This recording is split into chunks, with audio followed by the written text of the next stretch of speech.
Functions. A function is a mathematical rule or machine that takes an input, performs a specific operations, and produces exactly one output, right?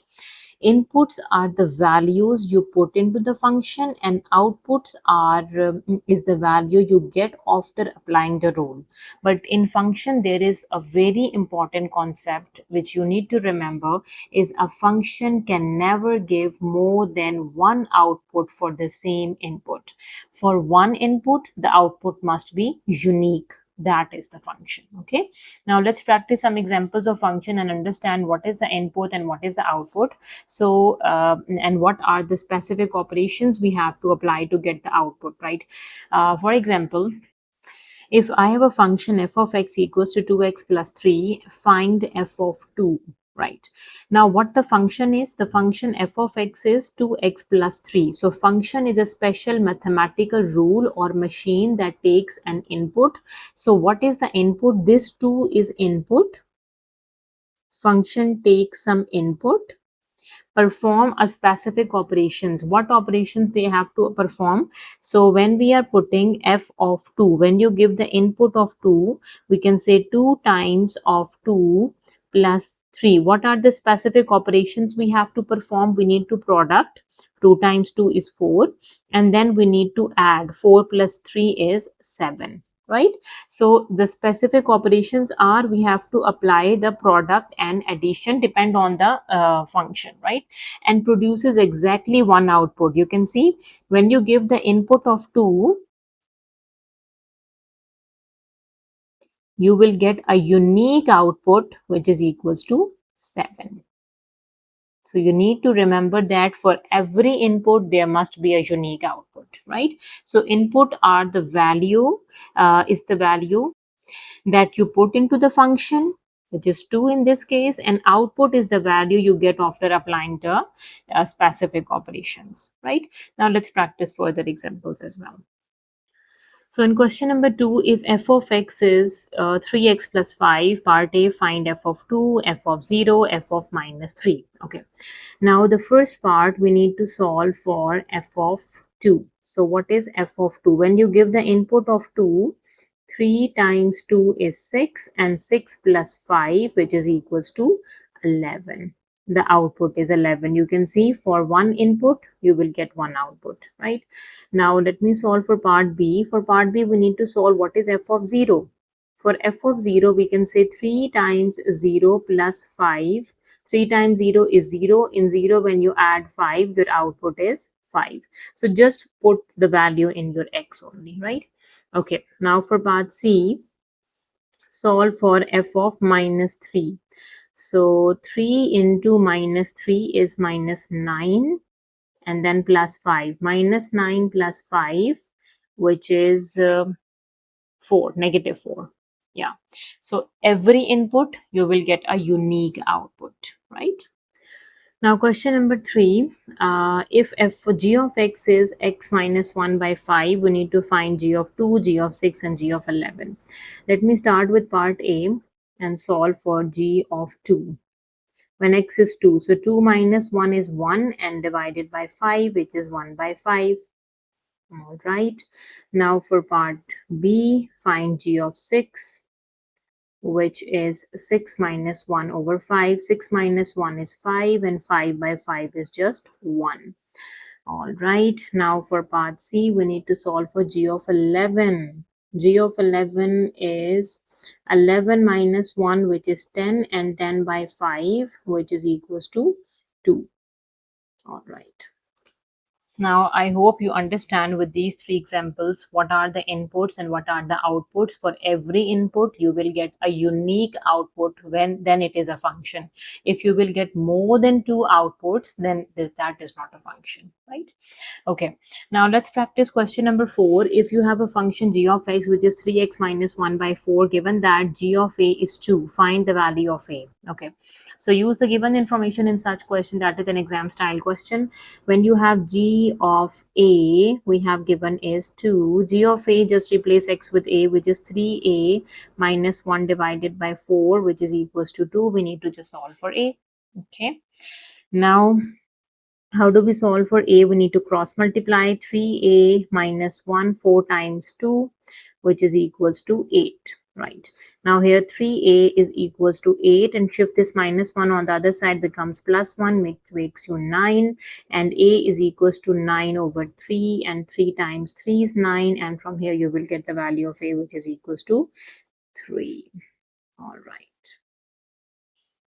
Okay, another similar example, if the function f of x is a quadratic function x square plus x plus 3, given that f of a is 9, find the value of a. Okay, so use the given information that the function value at a, this is equals to 9. Okay, so a square plus a plus 3, this is equals to 9.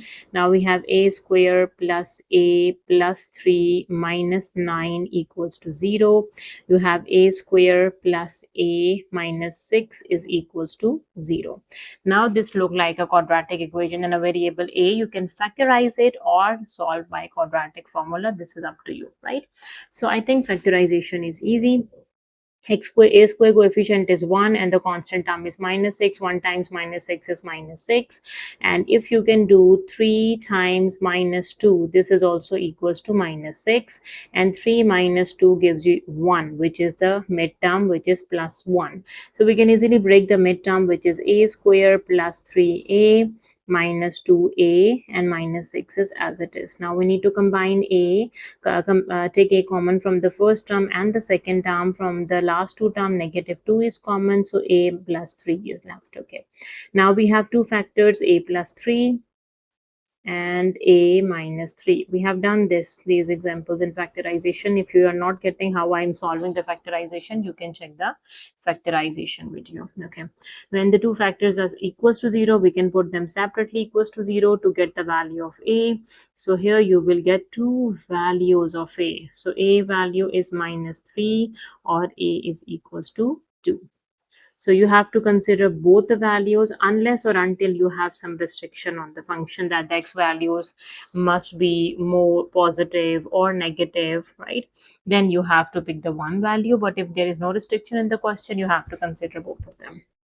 Another example, number 6, if f of x is this function and g of x is this function, find part A, solve f of x equals to 6 and solve f of x equals to g of x. Okay, now let me start with a part. When you put f of x is equals to 6, f of x is equals to 6, let me solve this. X square minus x is your f of x, put it equals to 6. Now you have x square minus x minus 6 is equals to 0. Now you can see this look like a quadratic equation. We have to factorize this. Okay, now again the factors are 1 times minus 6 is minus 6, and if you can do 2 times minus 3 is also minus 6, and if you do 2 minus 3 gives you minus 1, which is the midterm. So break the midterm. X square plus 2x minus 3x minus 6 is equals to 0. X is common, so x plus 2 is left. Negative 3 is common, x plus 2 is left, equals to 0. Combine the factors, x plus 2 is a factor and x minus 3 is the factor. Now we need to put both the factors separately equals to 0. So here we can say x plus 2 is equals to 0, and the second factor x minus 3 is equals to 0. So the solution is x is equals to minus 2 and x is equals to positive 3. So this is how you will get the solution for the first part. You will get two values for x when you put f of x equals to 6.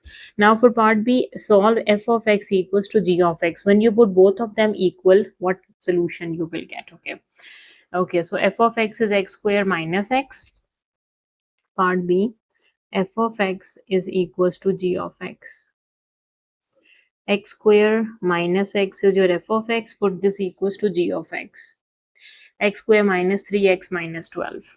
X square minus 3x and minus 12. Okay, now shift all the terms to the left. We have x square and minus x. Shift this becomes minus x square positive 3x and positive 12 equals to 0. Now here you can see positive x square and negative x square, these two terms are cancelled out, and we have plus 3 and minus 1 is just 2x, and plus 12 equals to 0. Now this 2x becomes negative 12, and x is equals to negative 12 divided by 2, and the simplified form is 2 times 6 is 12. And here the solution is x is equals to negative 6. When we put both the functions equal, we will get x equals to minus 6. Practice one more example. Question number 7. If g of x is a radical function and g of x equals to 5, then we need to solve for x. Okay. So when I put g of x is equals to 5, so g of x is square root of 4x plus 1. We have to put this equals to 5. We need to solve for x, find the value of x. Okay. For this, we need to take a square on both sides, and this square and the square root, it is cancelled out, and we are left with 4x plus 1 is equals to 5 square is 25. Now 4x is equals to 25, and shift the 1 on the other side, minus 1. So 4x is equals to 24. Right. Now to solve for x, we have to divide both sides by 4. 24 divided by 4, and 4 times 1 is 4. 4 times 6 is 24. From here, the x value is equals to 6. All right. That is the value of x. Okay, now consider question number 8. If you have g of x, x square plus 1, find g of x plus 2. Give your answer in its simplest form. Okay, we need to solve what is g of x plus 2. Every x is replaced with x plus 2. This x is replaced with x plus 2 whole square, and you have plus 1. So open the square formula, which is first term square plus 2 into first term into second term plus the second term square. A plus b whole square is a square plus 2ab plus b square, right? This is x square. 2 times 2 is 4x, and 2 square is 4 plus 1. So this is x square plus 4x plus 5. This is the answer of g of x plus 2 in its simplest form, right? So sometimes you will get such type of questions in exam. So this is how you have to deal with them.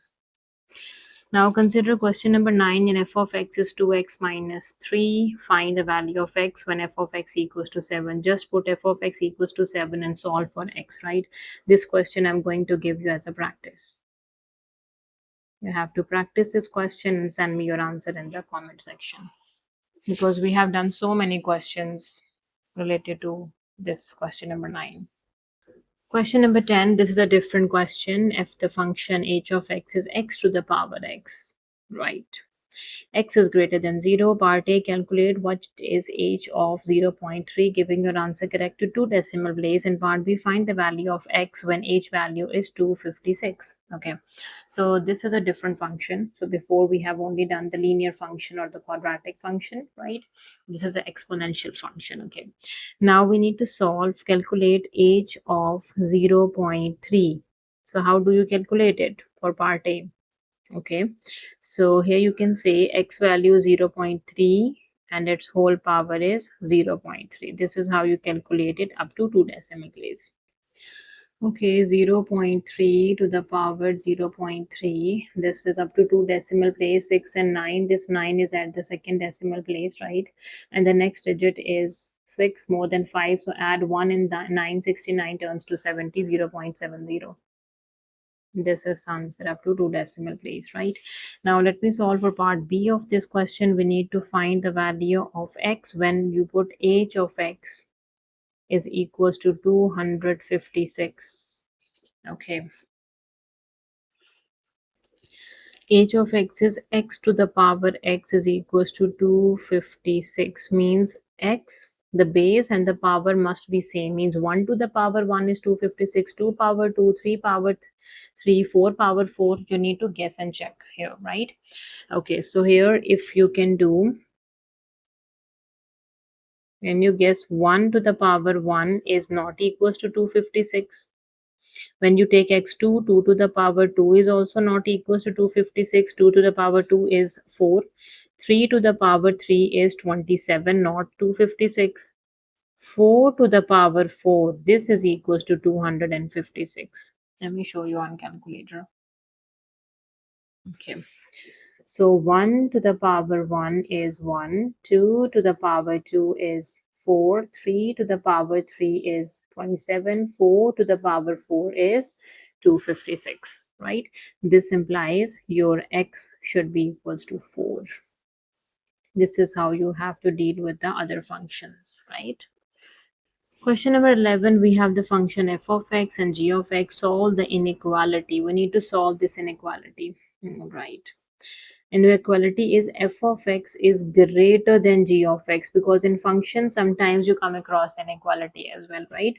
So f of x is 2x plus 1, put the greater sign, and g of x is 3x minus 2. Combine the x terms and the constant term like we are done with the equality, right? So here we have 2x and shift the x term, which is minus 3x, and this is greater than minus 2 is already on the right side. Shift the 1 becomes minus 1. This is minus x and greater than minus 3. And whenever you have to divide both sides by minus 1, you have to reverse the inequality. So x should be less than 3. This is the solution for that inequality. When you're, sorry, all right, when f of x is greater than g of x at x is less than 3. These are the values of x. When x is less than 3, the function f of x must be greater than the function g of x. Another exam style question number 12 is, if h of x is a power x, solve the equation h of x is 1 by 3, and in the question it is given that you need to assume a value is 3. When a value is 3, what is your h of x? H of x is 3 to the power x. This is basically the exponential function, right? We need to solve the equation. When you put h of x equals to, h of x should be equals to 1 over 9. Let me solve this. Okay, 9 is basically 1 over 3 to the power 2. 3 times 3 is 9, 3 square is 9, and you can write this down as 3 to the power minus 2, right? When you're shifting the power to the numerator, right?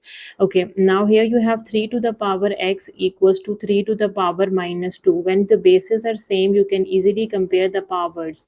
So this x should be equals to minus 2. Easily compare the powers, x should be equals to minus 2 according to the laws of indices, which we have learned in our previous videos.